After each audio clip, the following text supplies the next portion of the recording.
إن الحمد لله نحمده ونستعينه ونستغفره ونعوذ بالله من شرور أنفسنا وسيئات أعمالنا من يهده الله فلا مضل له ومن يضلل فلا هادي له أشهد أن لا إله إلا الله وحده لا شريك له وأشهد أن محمدا عبده ورسوله صلى الله عليه وعلى آله وصحابته أجمعين ومن تبعهم بإحسان إلى يوم الدين يا أيها الذين آمنوا اتقوا الله حق تقاته ولا تموتن إلا وأنتم مسلمون يا أيها الناس اتقوا ربكم الذي خلقكم من نفس واحدة وخلق منها زوجها وبث منهما رجالا كثيرا ونساء واتقوا الله الذي تساءلون به والأرحام إن الله كان عليكم رقيبا يا أيها الذين آمنوا اتقوا الله وقولوا قولا سديدا يصلح لكم أعمالكم ويغفر لكم ذنوبكم ومن يطع الله ورسوله فقد فاز فوزا عظيما أما بعد. Kaum muslimin jamaah salat Jumat yang saya cintai dan saya muliakan, rahimani wa rahimakumullah. Semoga Allah Subhanahu wa taala senantiasa mencurahkan rahmatnya kepada kita sekalian. Sahabat yang mulia Abu Musa al-Ash'ari radhiyallahu anhu pernah menceritakan, Ja'a rajulun ila Rasulillah sallallahu alaihi wasallam faqala, Ya Rasulullah, Alimni wa aujiz. Pernah datang salah seorang sahabat kepada Rasulullah sallallahu alaihi wasallam seraya berkata, Wahai Rasulullah, ajarkanlah aku, berikanlah aku ilmu, akan tetapi persingkatlah, mohon tidak untuk diperpanjang. Maka Rasulullah sallallahu alaihi wasallam bersabda kepadanya, Idza qumta fi salatika fasalli salata muwaddi'. Apabila kamu hendak salat, maka salatlah seperti orang yang hendak berpisah dengan kehidupan dunia ini. Wala takallam bikalamin ta'tadiru minhu ghadan. Dan janganlah kamu mengucapkan satu ucapan yang besok hari engkau akan mencari-cari alasan untuk meminta pemaafan. Wa ajmi'il ya'sa amma fi aidin nas. Dan himpunlah keputusasaan dari apa yang ada di tangan manusia. Hadis ini diriwayatkan Imam Ibnu Majah dan disahihkan oleh Syekh Al-Albani rahimahumullahu taala. Jemaah kaum muslimin yang saya cintai dan saya muliakan, semoga Allah Subhanahu wa taala senantiasa mencurahkan rahmatnya dan hidayahnya kepada kita sekalian. Di dalam hadis yang mulia ini, sahabat Abu Musa al-Ash'ari radhiyallahu anhu menceritakan kepada kita tentang seorang sahabat yang datang kepada Rasulullah sallallahu alaihi wasallam dalam rangka menuntut ilmu. Kemudian beliau berkata, Wahai Rasulullah, ajarkanlah aku, berikanlah aku ilmu, namun persingkatlah. Maka jemaah sekalian, dari hadis ini kita dapat mengambil pelajaran semangat para sahabat di dalam menuntut ilmu. Mereka datang kepada Rasulullah sallallahu alaihi wasallam untuk bertanya agar mendapatkan ilmu, untuk belajar agar mereka mengerti hukum-hukum agama. Karena mereka paham betul Rasulullah sallallahu alaihi wasallam telah bersabda, "May yuridillahu bihi khairan yufaqihu fid din." Barang siapa yang Allah kehendaki kebaikan baginya, maka Allah akan pahamkan dia dengan agama. Dan pemahaman agama itu jamaah sekalian tidaklah mungkin datang dengan sendirinya, melainkan harus dengan usaha menuntut ilmu. Sebagaimana dalam hadis yang lain, Rasulullah sallallahu alaihi wasallam menegaskan, "Innamal ilmu bitta'allum wal fiqhu bittafaqquh." Ilmu itu hanyalah didapat dengan belajar. Demikian pula pemahaman hanyalah didapat dengan usaha untuk memahami. Demikian pula sabda Nabi sallallahu alaihi wasallam, "Man salaka tariqan yaltamisu fihi ilman, sahalallahu lahu bihi tariqan ilal jannah." Barang siapa menempuh suatu jalan untuk menuntut ilmu agama, maka Allah akan mudahkan baginya jalan untuk masuk surga. Oleh karena itu, generasi yang paling mulia, generasi yang telah Allah ridhoi, yang telah Allah jamin masuk Islam, atau Allah telah jamin masuk surga setelah mereka masuk Islam dan beriman kepada Allah sampai akhir hayat mereka, maka mereka sangat bersemangat untuk menuntut ilmu. Hendaklah kita mencontoh mereka dan meneladani semangat mereka dalam menuntut ilmu. Kemudian jamaah sekalian, Rasulullah SAW pun dengan penuh semangat memberikan nasihat kepadanya, nasihat-nasihat yang ringkas sekali, namun memiliki makna yang cukup mendalam. Karena inilah diantara keistimewaan Nabi kita yang mulia, Nabi Muhammad SAW. Allah anugerahkan kepada beliau jawami'ul kalim, kalimat-kalimat yang ringkas namun memiliki makna yang sangat mendalam, sehingga para ulama memberikan penjelasan yang panjang lebar, penjelasan yang kita dapat memetik pelajaran-pelajaran yang sangat berharga. Sampai-sampai Imam Syafi'i rahimahullahu ta'ala pernah mengeluarkan pelajaran dari sebuah hadis yang sangat singkat, innamal a'malu binniyat. Sesungguhnya amalan-amalan manusia itu tergantung pada niatnya. Sampai beliau keluarkan dari hadis yang ringkas ini sebanyak 70 pelajaran. Itu pun bukan pembatasan. Kalau beliau mau, beliau masih bisa memetik pelajaran-pelajaran yang lainnya.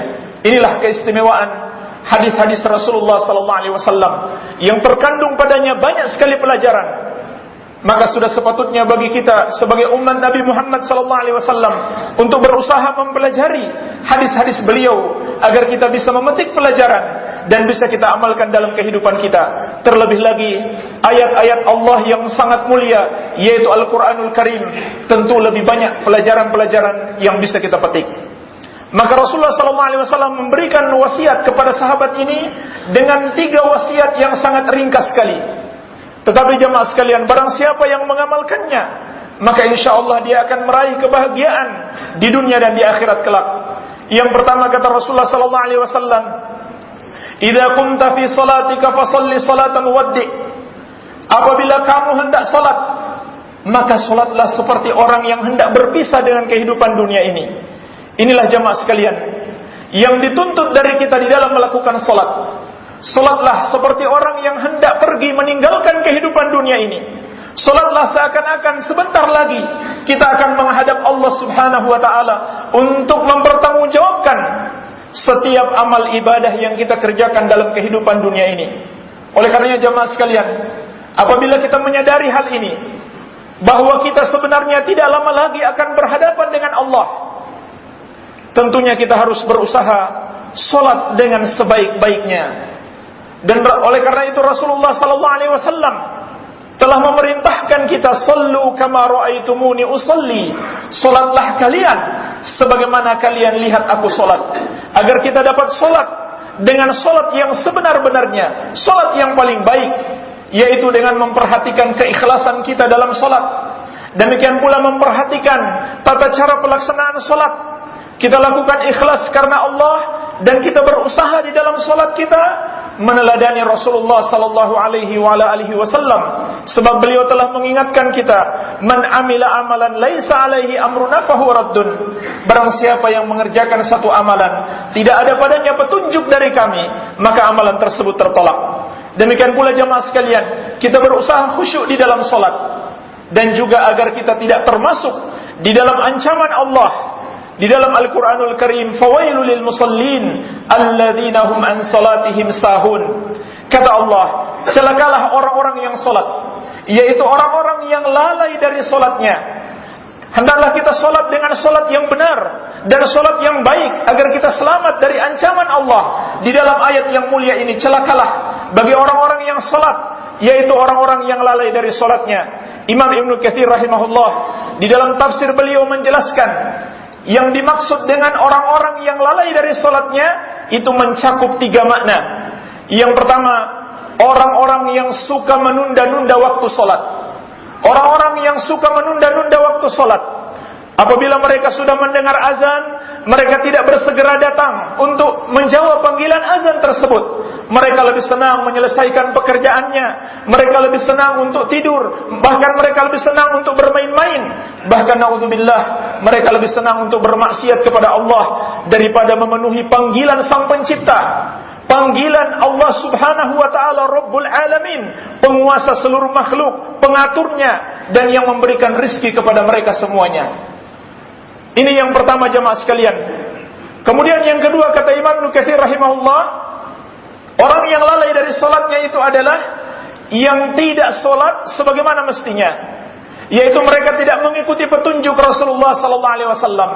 Mereka tidak memenuhi rukun-rukun salat, tidak pula kewajiban-kewajiban salat, dan juga sunnah-sunnah salat dan adab-adabnya. Maka ini termasuk orang-orang yang lalai dari salatnya. Kemudian yang ketiga, kata Imam Ibnu Katsir rahimahullah, termasuk orang yang lalai dari salatnya adalah mereka yang tidak berusaha untuk khusyuk di dalam salat, dan tidak berusaha mentadabburi, menghayati dan mengambil pelajaran dari setiap bacaan-bacaan dan zikir-zikir yang dia baca di dalam salatnya. Dia membaca zikir dalam salat dan bacaan-bacaan dalam salat begitu saja tanpa memahami kandungan dan maknanya, serta tanpa berusaha untuk mempelajari makna dan kandungan yang terdapat di dalam zikir-zikir yang dia baca ketika melakukan salat. Maka oleh sebab itu salatnya sulit untuk khusyuk. Persis kata Imam Ibnu Katsir rahimahullah, sebagaimana yang disabdakan Nabi sallallahu alaihi wasallam, tilka salatul munafiq, tilka salatul munafiq, tilka salatul munafiq. Kata beliau 3 kali, itulah salatnya orang munafik, itulah salatnya orang munafik, itulah salatnya orang munafik. Seperti apa jamaah sekalian? Kata Rasulullah sallallahu alaihi wasallam, yajlisu yarkubu syams hatta idza kanat baina qarnay syaitan qama fa naqara arba'an wa la yadhkurullaha fiha illa qalila. Orang munafik itu hanya duduk-duduk saja, tidak bersegera untuk melakukan salat, hanya santai-santai saja sambil dia memperhatikan matahari, sampai ketika matahari itu sudah berada di dua tanduk setan, yaitu sudah hampir tenggelam, sudah mau masuk waktu salat berikutnya, barulah dia bangkit untuk melakukan salat asar, lalu dia mematuk sebanyak 4 kali, persis seperti hewan yang mematuk makanan. Begitu cepat dia salat, tidak memenuhi rukun-rukun salatnya, tidak kewajibannya, tidak pula sunnah-sunnahnya. Kemudian kata Rasulullah sallallahu alaihi wasallam, wala yadhkurullaha fiha illa qalila, dan dia tidak mengingat Allah di dalam salatnya tersebut kecuali sedikit sekali. Maka jemaah sekalian, ingatlah selalu pesan Rasulullah sallallahu alaihi wasallam, idza kunta fi salatika fasalli salata muwaddi'. Apabila kamu hendak salat, maka salatlah seperti orang yang hendak berpisah dengan kehidupan dunia ini. Karena memang itulah kenyataannya jemaah sekalian. Tidak lama lagi, sebentar lagi kita akan berpisah dengan kehidupan dunia ini. Kemudian yang kedua, Rasulullah sallallahu alaihi wasallam mengatakan kepada sahabat ini, wala takallam bikalamin ta'tadiru minhu ghadan. Janganlah kamu mengatakan satu ucapan yang besok hari engkau harus mencari-cari alasan untuk meminta pemaafan.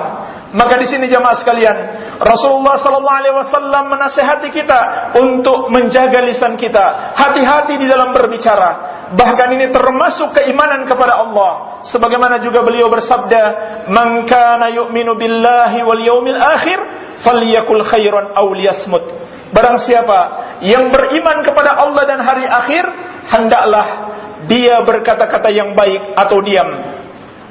Karena jemaah sekalian, di antara sebab terjerumusnya manusia di dalam neraka jahanam dikarenakan ulah lisan-lisan mereka, dikarenakan ucapan lisan-lisan mereka, sebagaimana telah diperingatkan oleh Nabi sallallahu alaihi wasallam, wa hal yakubbun nas ala wujuhihim aw ala manakhirihim illa hasaidu alsinatihim.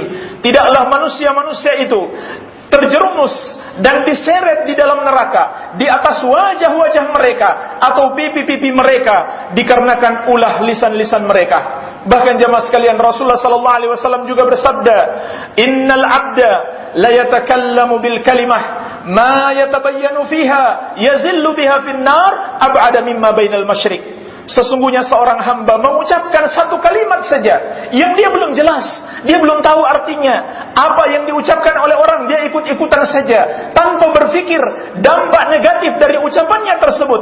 Maka dengan sebab itu kata Rasulullah sallallahu alaihi wasallam, yazillu biha fin nar ab'ada mimma bainal masyriq.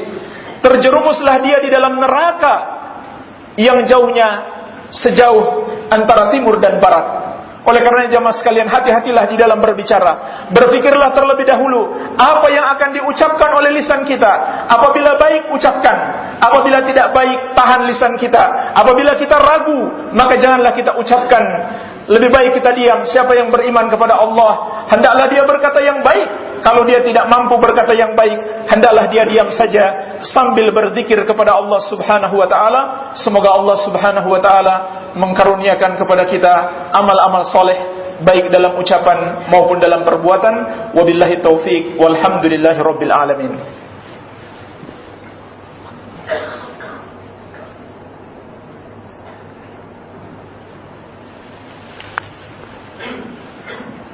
Alhamdulillah, wassalatu wassalamu ala rasulillah wa ala alihi wa sahbihi wa man walah. Wala hawla wala quwwata illa billahi, amma ba'd. Kaum muslimin, jamaah salat Jumat yang saya cintai dan saya muliakan, semoga Allah Subhanahu wa taala senantiasa merahmati dan memberikan hidayah kepada kita. Yang ketiga, Rasulullah sallallahu alaihi wasallam memberi nasihat kepada sahabat yang mulia ini, wa ajmi'il ya'sa amma fi aidin nas, dan himpunlah keputusasaan dari apa yang ada di tangan manusia. Maksudnya jemaah sekalian, Rasulullah sallallahu alaihi wasallam melarang kita berharap kepada manusia, yaitu berharap agar diberikan harta oleh orang, berharap dikasihani oleh orang lain, apalagi sampai meminta-minta. Syariat Islam mencela kaum muslimin yang meminta-minta. Sampai-sampai Rasulullah sallallahu alaihi wasallam pernah bersabda, la an yahtatiba ahadukum huzmatan ala dhahri khairun lahu min an yas'ala ahadan fayu'tiyahu aw mana'ahu. Sungguh setiap orang dari kalian pergi untuk mencari kayu bakar, lalu dia pikul di atas punggungnya, kemudian dia jual dan dengan sebab itu dia bisa makan, lebih baik daripada dia harus meminta kepada seseorang, apakah orang itu memberi atau orang itu tidak memberi. Oleh karena itu jemaah sekalian, Rasulullah sallallahu alaihi wasallam juga bersabda, ma akala ahadun ta'aman qad khairan min an ya'kula min amali yadihi wa inna nabiyallahi Dawud alaihi salam ya'kulu min amali yadihi. Tidak ada satu makanan yang lebih baik, tidak ada satu makanan yang lebih baik yang kita makan melebihi amalan yang melebihi makanan yang kita hasilkan dari pekerjaan tangan kita. Karena sesungguhnya Nabi Daud alaihi salam makan dari hasil pekerjaan tangannya. Demikian pula Rasulullah sallallahu alaihi wasallam mengabarkan kepada kita, kana Zakaria alaihi salam najjara. Nabi Zakaria alaihi salam adalah seorang tukang kayu. Demikianlah jemaah sekalian, di dalam Islam Allah dan Rasulnya memerintahkan kita untuk bekerja dan tidak sedikit pun mengharap kepada manusia, apalagi sampai meminta-minta. Bahkan Rasulullah sallallahu alaihi wasallam mengancam dengan keras, ma yazalur rajulu yas'alun nas hatta ya'tiya yaumal qiyamah wa laysa fi wajhi muz'atul lahmin. Tidak henti-hentinya seseorang itu mengemis, meminta-minta kepada manusia, sampai pada akhirnya dia datang pada hari kiamat dan di wajahnya tidak ada sekerat daging. Demikian pula sabda Nabi sallallahu alaihi wasallam, man sa'alan nasa takatsuran fa inna ma yas'alu jamran falyastaqil aw liyastakthir. Barang siapa yang meminta-minta kepada manusia untuk memperbanyak hartanya, pada hakikatnya yang dia minta itu hanyalah api neraka. Maka silahkan kalau dia mau, sedikitkan atau perbanyak api neraka tersebut. Oleh karenanya jemaah sekalian, hendaklah kita bekerja, kemudian jangan sedikit pun mengharap kepada makhluk, dan jangan pula bergantung kepada pekerjaan kita, melainkan pusatkan hati kita untuk bergantung hanya kepada Allah Subhanahu wa taala yang satu saja. Himpun keputusasaan dari apa yang ada di tangan manusia, yaitu tidak bergantung sedikit pun kepada manusia, melainkan hanya kepada Allah. Dan Allah telah berjanji, wa may yatawakkal 'ala Allah fahuwa hasbuh. Barang siapa yang bergantung kepada Allah, bertawakal hanya kepadanya, maka cukuplah Allah sebagai penolongnya. Demikian pula sabda Nabi sallallahu alaihi wasallam, "Lau annakum tatawakkaluna 'ala Allahi haqqa tawakkuli, la razaqakum kama yarzuqu tayr, taghdu khimasan wa taruhu bitanan." Andaikan kalian bertawakal kepada Allah dengan sebenar-benarnya tawakal, niscaya Allah akan berikan rezeki kepada kalian seperti burung. Burung itu pergi di pagi hari dalam keadaan lapar, dan dia kembali di sore hari dalam keadaan kenyang. Demikianlah jemaah sekalian, Allah telah berjanji, barang siapa yang bergantung kepadanya akan senantiasa diberikan pertolongan, bahkan diberikan rezeki dari arah yang tidak disangka-sangka. Apabila dia senantiasa bertakwa kepada Allah, dia tidak bekerja kecuali yang halal, dia tidak makan kecuali yang halal, sebagaimana firman Allah, "Wa may yattaqillaha yaj'al lahu makhraja wa yarzuqhu min haitsu la yahtasib." Barang siapa bertakwa kepada Allah, maka Allah akan senantiasa memberikan jalan keluar baginya, akan memberikan solusi atas semua permasalahannya. Wa yarzuqhu min haitsu la yahtasib, dan akan diberikan rizki dari arah yang tidak dia sangka-sangka. Semoga Allah Subhanahu wa taala menjadikan kita orang-orang yang selalu bertawakal kepadanya dan menempuh sebab-sebab untuk meraih rizki yang halal serta menjauhi yang haram. Allahumma salli ala Muhammad wa ala ali Muhammad kama sallaita ala Ibrahim wa ala ali Ibrahim innaka Hamidum Majid. Allahumma ighfir lil muslimina wal muslimat wal mu'minina wal mu'minat al ahya'i minhum wal amwat. Rabbana atina fid dunya hasanah wa fil akhirati hasanah wa qina adzaban nar. Wa sallallahu ala nabiyyina Muhammadin wa alihi wa sallam, wa akhiru da'wana anil hamdulillahi rabbil alamin.